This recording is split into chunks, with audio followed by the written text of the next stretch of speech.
Bienvenue sur les news de Samir. Aujourd'hui, on va parler de l'actualité avec cette révolution qui a duré moins longtemps qu'une de mes baises. Euh, on parle de la révolution syrienne. En effet, Netanyahou, Bibi, merci Bibi, hein, comme diraient les pro-palestiniens.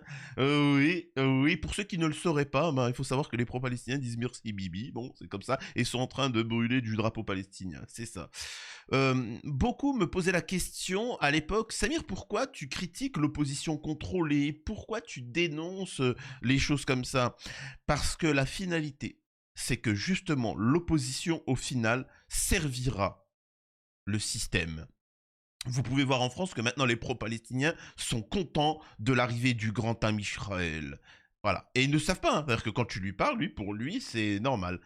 Netanyahou s'est exprimé. Il a pris la parole et a précisé que c'est bon, le Golan maintenant appartient et appartient éternellement à Am Israël et que maintenant ils ne sont plus qu'à 50 km de Damas.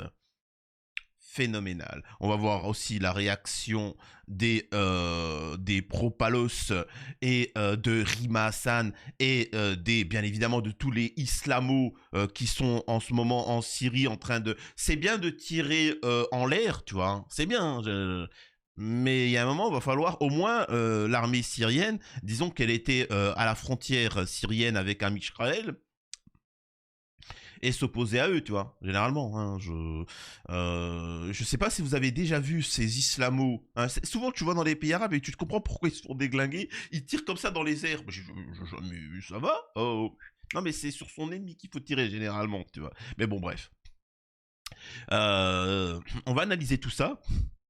Il y a quelque chose de très intéressant aussi. On va exceptionnellement discuter avec Jolani, hein, le nouveau responsable de la Syrie, maintenant, hein, qui est acclamé par tout l'Occident. Hein. Généralement, quand on t'acclame en Occident, c'est qu'il y a une problématique. Donc, on va l'avoir en interview. C'est exclusif pour la chaîne. Hein. Je me démène. Hein. Je me démène pour vous avoir des exclusivités de fou que... Voilà, tu vois, comme CNN, etc. Et pourtant, il y en a encore, hein, je rappelle, qui ne sont pas abonnés, qui ne... C'est fou, quoi. Faites un effort, s'il vous plaît. Donc voilà, bon, bref. On va pouvoir démarrer, donc je le répète, pensez à vous abonner, et voilà. Alors, ce qu'on va faire, c'est qu'on va écouter notre très cher Bibi, citoyen d'Am Israël, un nouveau chapitre, attendez, hop, un nouveau chapitre s'est ouvert hier, un chapitre dramatique de l'histoire du Moyen-Orient. Quelque chose est tombé hier. Le régime d'Assad en Syrie. Je précise aussi parce qu'il y a les idiots. On n'est pas en train de vous dire que Assad est un ange. On n'est pas en train de vous dire ça. Par exemple, là, l'une des prochaines... Par exemple, vous savez, les prochains royaumes qui pourraient tomber, c'est quoi? Le Maroc. Essentiellement le Maroc. Même s'ils ont fait des gages à Israël, le roi du Maroc, le Maroc, la Jordanie, l'Arabie Saoudite. C'est pas des démocraties. C'est des dictatures. C'est une monarchie dictatoriale. Hein, où le roi décide comme bon semble, le peuple peut que fermer leur gueule, ils peuvent rien dire. C'est ça, c'est dur. On emprisonne les opposants, etc. Donc, et pourtant, je le répète, il est hors de question qu'une ère civile n'amène que le chaos. Hein. Je vous le dis tout de suite, c'est des centaines de milliers de victimes et c'est le chaos. Je vous montrerai après, parce qu'il suffit de voir le résultat. Hein. Il suffit de voir le résultat avant-après. La Syrie, ce qu'il en est devenu, la Libye, ce qu'il en est devenu. Il y a beaucoup de gens oublient ce qu'étaient hein, ces pays-là avant. C'était des pays très développés. Bref, écoutons notre très cher Bibi. L'axe du mal s'est effondré. Il faut savoir aussi que maintenant que la Syrie appartient à Israël, il faut bien que vous compreniez une chose, c'est que le Liban, pour ceux qui ne s'en rendent pas compte, ne savent pas de ce qui est en jeu à l'heure actuelle, c'est que le Liban n'a plus aucun soutien. N'a plus aucun soutien. au niveau de l'armement, au niveau de tout ça, les alliés du Liban ne peuvent plus financer, aider le Liban. Ce qui veut dire qu'à partir de maintenant, le Liban, ils ont un stock d'armes et c'est fini. Ce qui veut dire que Amisraël va provoquer le Liban au fur et à mesure, et cette fois-ci en passant par la Syrie, tu vois. Et là, le Liban va disparaître. Mais Rima Assad vous a dit d'être content, donc soyez contents, les pro-palestiniens. Vous êtes en train d'applaudir le grand ami Israël. Mais bon, c'est pas grave. L'Iran a investi plusieurs milliards en Syrie. C'est le régime brutal qui a piétiné ses citoyens et en a éliminé des centaines de milliers. En ce qui nous concerne, il a cultivé les yeux et le sommet envers nous, nous a vilipendés, ils nous ont attaqués, voilà, etc. Donc là, t'as l'ami de Rima Hassan qui vous dit c'était notre ennemi, c'était l'ennemi d'Amisraël. Il nous faisait chier, il nous attaquait, il nous luttait, etc. Ah là là. Ben, donc techniquement, les islamos, les terreaux là, ce sont ses alliés. On est d'accord. Ah, sacré pro-palestinien. Vraiment les pro-palos, vous me faites bien rire, tu vois. Je vous l'avais dit ou pas, ceux qui allaient aux manifs, ce qu'il allait advenir de ces gens-là. Je souhaite rencontrer les générations de combattants qui ont sacrifié leur vie pour la libération du Golan, la défense du Golan. Là, il parle de la Syrie. Hein. Je le dis aux générations de colons qui se sont accrochés aux hauteurs du Golan. Aujourd'hui, tout le monde comprend l'importance d'enterrer notre mitzvah sur le Golan et non au pied de Golan. Notre contrôle du Golan garantit notre sécurité et notre souveraineté. À cette occasion, je tiens à remercier mon ami, le président Donald Trump, alors qu'il n'a rien fait. Hein. Vous voyez, il gratte. Hein. Il gratte le terrain pour Donald Trump, hein, je vous le dis tout de suite.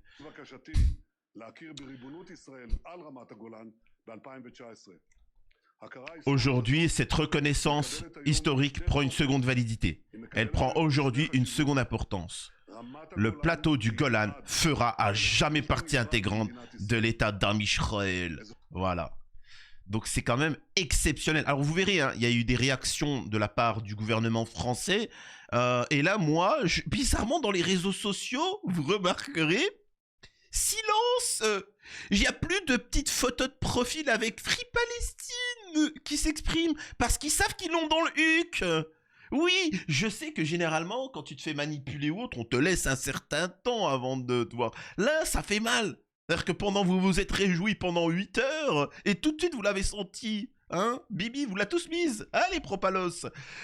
Arrêtez d'écouter les oppositions contrôlées. Soyez un petit peu plus cultivés et regardez les intérêts. Regardez en profondeur les choses, tu vois. Bref.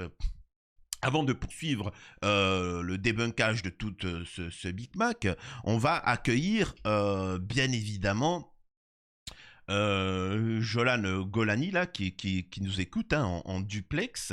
Donc on va pouvoir voir ça. Alors soyez la bienvenue. Enfin je dirais juste Shalom Jolani. Shalom Shabbat.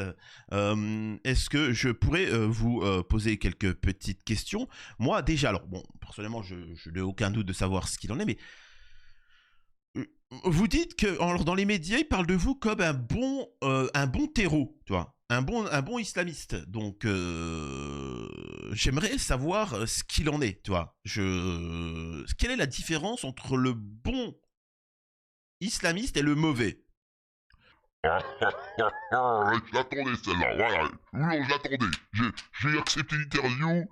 Direct, j'ai su ce qu'il allait advenir. J'en étais sûr. Ah, ça manquait pas, tu vois. Ah, c'est incroyable. Alors, je vais vous dire une chose. C'est très simple. Il y a le mauvais islamiste et il y a le bon. Le mauvais, c'est l'islamiste qui, tu vois, il a un fusil, il voit un musulman, un catholique, il tire, tu vois. le bon islamiste, c'est un gars, tu vois, il a un fusil, il voit un chrétien musulman, il tire aussi, mais... Non, mais attends, tu t'expliques mal, Jolani, attendez, laisse-moi expliquer. En fait, il y a, le mauvais islamiste, il voit un chrétien ou un musulman, et il tire, c'est sûr, ça, tu vois. Direct, là, tu captes tout de suite le mauvais islamiste, il voit un chrétien musulman, quelqu'un qui n'est pas israélien, direct, il tire. Tu vois, ça c'est ça le mauvais chasseur. Mais le bon chasseur, tu vois, il tire aussi, mais c'est un bon islamiste, tu vois. C'est, voilà, ça c'est... Ah, toi, pourquoi on doit répondre à des questions idiotes comme ça? Ok, bah écoutez, c'était une interview très intéressante. Hein. Bon, ils ont coupé, hein, ils ont pas souhaité préciser. Hein. Bon, en même temps, tu me diras, ils doivent se préparer, c'est bientôt Shabbat, tu vois. Hein, c'est bientôt Shabbat. Donc voilà, bref. On va pouvoir continuer l'analyse au fur et à mesure de la situation. À la question de savoir si le porte-parole du Quai d'Orsay, concernant la situation, c'est-à-dire que c'est gravissime quand même que, encore une fois, Amisraël a pris des territoires, tu vois. Donc, sans le respect des Nations Unies, de Montboule, sur la commode, tout ce que tu veux, est-ce que les trucs internationaux, je rappelle à l'heure actuelle qu'il y a un monde, pour les propalos, les propalos, Palestine. Je rappelle qu'il y a un mandat d'arrêt international. C'est bon, on n'en parle plus. Non, c'est pas grave. D'accord, ok, particulier. Il y a toujours un génome en cours, hein, les propalos. Hein. Avec vous, Christophe Lebon, puisque à l'instant, Benjamin Netanyahou, le Premier ministre israélien, affirme que le Golan annexé appartient à Israël pour l'éternité. Voilà l'expression qu'il utilise, avec en réaction de la part des Nations Unies ce qu'ils appellent une violation de l'accord de 1974.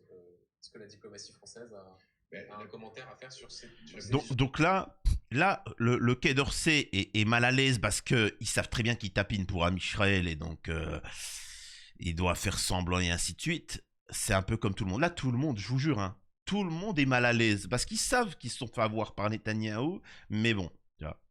Sur ces déclarations, rappelons que, je parle sous le contrôle du JSGC, il y a eu une avancée de l'armée israélienne. Ils ont occupé une partie de cette zone tampon entre Israël et la Syrie et dans le Golan. La position de la France a toujours été assez constante sur ce sujet. On a toujours considéré que le Golan était un territoire occupé. Et donc syrien.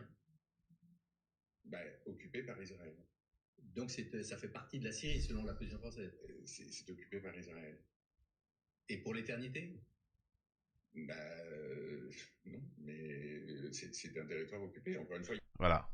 Alors, faut bien que vous compreniez une chose. C'est la même chose. Vous voyez un petit peu comment il est mal à l'aise. C'est quand même phénoménal. C'est quand même fou cette histoire. Donc voilà, nous avons... vous êtes en train de vénérer...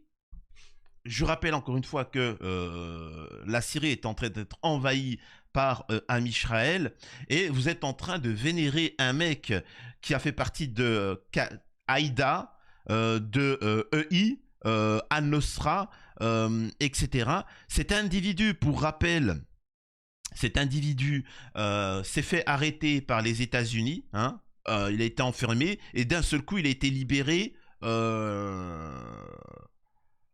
Normal, tu vois, normal. En fait, vous savez, quand quelqu'un il risque 30 ans et qu'il ressort en France, normalement, c'est qu'il il a dû dénoncer tout un système, hein, tu vois. Il a dû dénoncer tout un système pour être libre.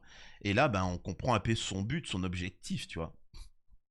De Simon Moshe Ahmed. Incroyable. Voilà ce qu'il en est en ce moment. Voilà.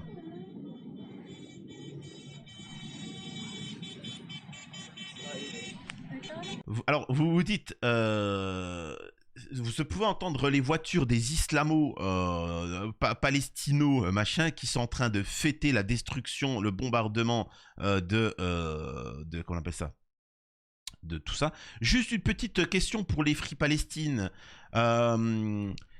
Photo d'Abu Mohamed Al-Joulani observant les bombardements aériens israéliens depuis Damas. Donc, moi, là, bien évidemment, moi, ce qui m'intéresse, c'est toujours d'aller en profondeur dans le détail, tu vois.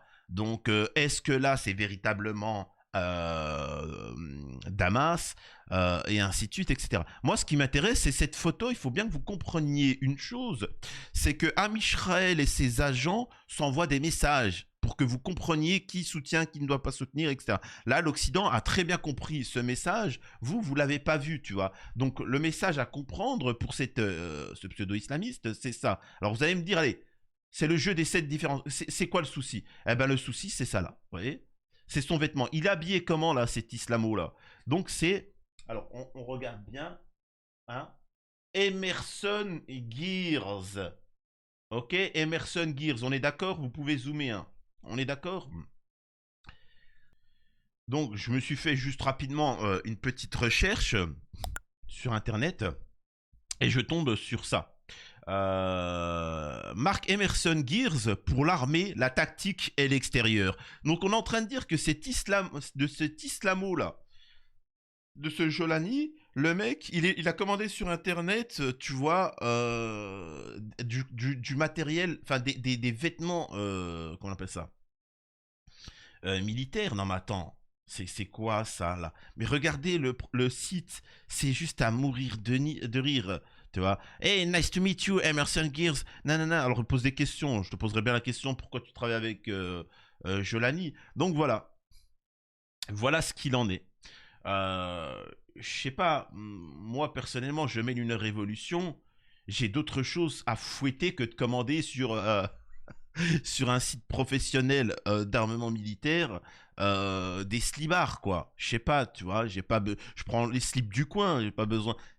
Ne vous posez surtout aucune question, les Free Palestine, c'est très important, tu vois. Il y en a beaucoup qui me disaient, Samir, pourquoi tu critiques les Free Palestine, etc. Eh ben maintenant, vous avez la réponse. Vous avez la réponse. Du moment où vous allez dans une manifestation où ça danse, ça twerk et qui te donne des merguez de Cheikh Hamid, en fait, tu te fais manipuler. C'est aussi simple que ça. Donc voilà. Maintenant, pleurez maintenant. Le grand ami Israël vient d'être déclaré et pleurez pour la suite. Donc regardez, ils avancent. Ils sont en train de conquérir.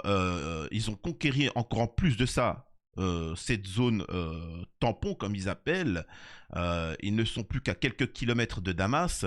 Leur but, ça va être de prendre petit à petit du territoire en plus. Et en fait, à chaque fois qu'ils prennent du territoire, faut bien que vous compreniez, quand ils prennent du territoire, ils en prennent un peu plus pour dire oui, c'est une zone tampon. Vous voyez? Ils prennent ça, mais plus la zone tampon, et ainsi de suite. Le but, c'est bien évidemment de bloquer le Liban totalement.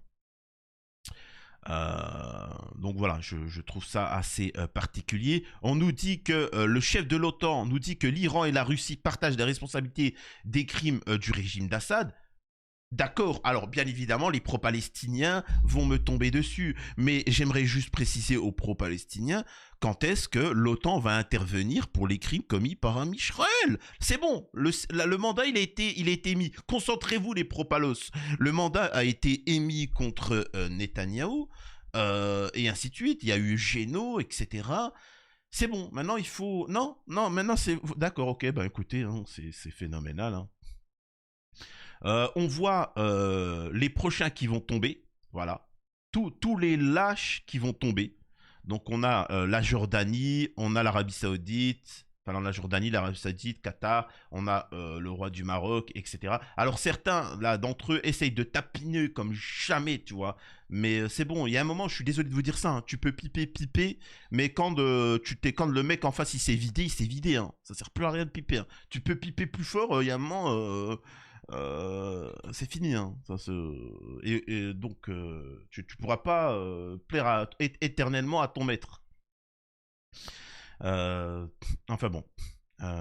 Aussi, hein, selon le Washington Post, l'administration Biden aurait proposé à Bachar al-Assad de rompre avec l'Iran et de couper les liens d'approvisionnement du Hezbollah et du Hamas en échange de la levée des sanctions.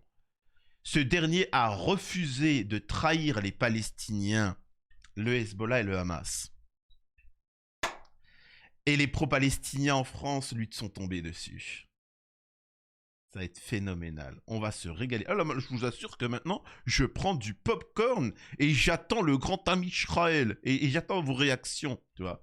J'attends vos réactions. Ça va être fou, quoi. La révolution, c'est une révolution qui a duré plus de 2 heures, même pas. 2 heures. Je vous jure que c'est... Je sais pas quoi vous dire. Si ça ne peut pas vous réveiller, il n'y a rien qui vous fera vous réveiller. C'est dingue. Et là, c'est vrai qu'il y a cette question. Il faut savoir qu'en Syrie, beaucoup de Français terreaux, d'islamistes terreaux, ont été arrêtés par la Syrie pour avoir ôté la vie à des Syriens et qui sont enfermés. Maintenant qu'il n'y a plus de prisonniers, quid de ces gens-là? Est-ce qu'on va les faire revenir en France? Est-ce que ces gens-là, on va les faire revenir en France? Je vous pose la question. Ça, c'est des questions factuelles, hein, concrètes. Là, c'est du sérieux. C'est pas. Là, je vous parle pas pour rien dire, tu vois. Alors là, bah, justement, c'est cette vidéo que je voulais vous montrer. Voilà, attends, hop, hop. On va couper le son. L'Irak, avant, alors quand ils disent les USA, on sait très bien c'est qui derrière, hein. Voilà. Ah, l'Irak avant qu'Amisraël s'en occupe. Ok, ok, les pro-palestiniens, regardez. Tu vois. Et hop, tu vois. La Syrie avant Amisraël. Et hop. La Libye avant Amisraël. Et hop. Le Yémen avant Amisraël. Et hop. Tout ça pour vous dire que ce n'est pas parce qu'on a quelqu'un qui est mauvais. Moi, je vous pose la question. En France, on a quelqu'un qui reste au pouvoir alors que les Français ont voté à plusieurs reprises. C'est vrai ou c'est faux? Est-ce que Amisraël doit nous envahir pour ça? Est-ce que Amisraël doit venir et détruire la France parce que Macron est un dictateur qui s'accroche au pouvoir alors que le peuple a voté? Je vous pose la question. Je vous pose une question très sérieuse. Donc, à vous de me répondre. Il faut savoir que là je regarde l'actualité. L'armée amisraélienne annonce que la capacité défensive syrienne est tombée à 0%. Ils n'ont désormais plus de capacité terrestre, aérienne ou maritime. Donc forcément, bah, ils vont s'en donner à cœur joie, quoi. C'est... on a l'informatrice qui a toujours des bonnes news et d'infos et de commentaires. La Russie a envahi l'Ukraine, annexé des territoires, tollé du camp occidental. Les plus lourdes sanctions de l'histoire infligées à l'État. Amisraël envahit le Liban, la Syrie, Gaza, tout ce que tu veux. Silence radio du camp occidental. Zéro dénonciation, zéro sanction. Voilà. C'est quand même assez cocasse, hein. Donc... voilà, mis à part ça, je sais pas quoi vous dire de plus. Mis à part, j'avais raison, encore une fois, et ça vous frustre, hein. Ça vous frustre les Free Palestine, j'avais raison. Mais encore une fois, je le répète, si vous, un jour, vous voulez avoir raison, évitez de penser avec la teub, évitez de penser, comme dans les manifs propal, à se taper des boules ou des trucs comme ça. Essayez de penser avec le cerveau. Utilisez la raison, tu vois, pas la teub. La teub, c'est très bien d'écouter la teub, hein. Quand tu veux séduire une femme, quand tu veux parler, parce qu'il faut un peu de virilité, il faut un peu de, tu vois. Mais pour des analyses géopolitiques, évitez, c'est très mauvais, tu vois, c'est très important. À la prochaine sur les news de Samir, et je compte sur vous pour vous abonner.